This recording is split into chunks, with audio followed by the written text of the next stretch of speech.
Aha. Baxın, ümumiyyətlə yadda saxlayın ki, müdafiə olunmaq deyirsə hüquq götürəcəksiniz.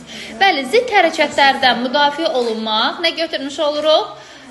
Təhsil alanın hüququ. Sonra? Aha. Çünki mən sizə demişəm ki, əməkdaşlığı harada gördünüzsə nə götürəcəksiniz? Vəzifə. Sadəcə bir yerdə hüququ idi. Haradaydı? Valideynin təhsil müəssisəsi ilə əməkdaşlığı. Doğrudur. Sonra? Aha. Deyirik ki, yadınıza gəlir, əgər hörmətlə yanaşılmasını tələb edirsə, kimə aid olacaq? Təhsil verənin hüququdur. Aydındırmı? Sonra?